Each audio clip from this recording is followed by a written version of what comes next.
Sementara itu pemirsa, Gubernur Bali Wayan Koster memohon dukungan agar rancangan Undang-Undang RUU Provinsi Bali yang merupakan revisi Undang-Undang Nomor 64 Tahun 1958 tentang pembentukan daerah tingkat 1 Bali, NTB, dan NTT bisa dibahas dalam program legislasi nasional Prolegnas Prioritas tahun 2020.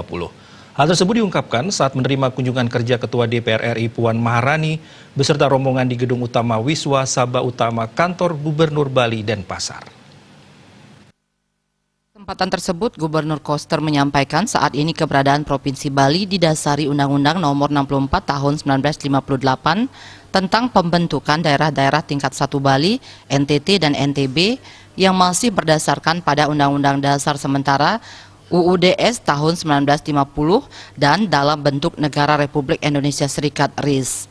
Menurut Gubernur Wayan Koster, materi dalam undang-undang tersebut sudah kurang sesuai dengan Undang-Undang Dasar 1945 dan NKRI, serta kurang mampu mengakomodasi kebutuhan perkembangan zaman dalam pembangunan daerah Bali. Dulu Bali ini NTB menjadi negara bagian sudah kecil, yang menjadi bagian daripada negara Republik Indonesia Serikat. Jadi sebenarnya sudah tidak relevan Ibu. Jadi karena itu mohon izin kami mengajukan rancangan undang-undang ini supaya Bali bisa membangun dengan karakter alamnya.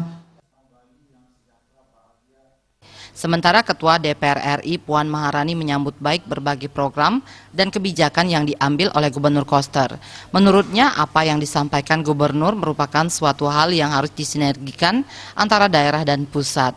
Terkait dengan usulan RUU Provinsi Bali, Puan mengatakan siap mengawal RUU tersebut agar bisa mendapat perhatian mengingat saat ini sudah masuk dalam daftar meski nomornya besar. Putri Ketua DPP PDIP Megawati Soekarno Putri ini akan ikut memperjuangkan proses pembahasan RUU Provinsi Bali yang diajukan pemerintah Provinsi Bali. Namun perjuangan itu harus dilakukan secara bertahap dan penuh kesabaran. Agenda prioritas atau RUU prioritas yang akan dibahas pada tahun 2020 memang kemarin itu kami minta untuk bisa disampaikan refocusing nanti pada masa sidang kedua bulan Januari akan dibuka masa sidangnya. Jadi kita lihat lagi bagaimana, karena memang DPR RI ke depan ini ingin sebagai lembaga pembuat legislasi ingin mengedepankan kualitas, tapi tentu saja kita akan prioritaskan hal-hal yang nantinya akan bisa bermanfaat bagi masyarakat lebih banyak.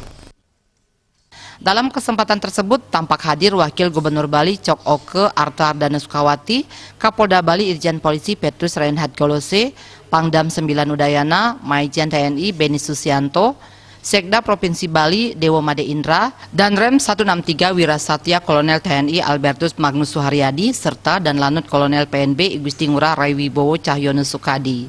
Indra Wijaya, Bali TV.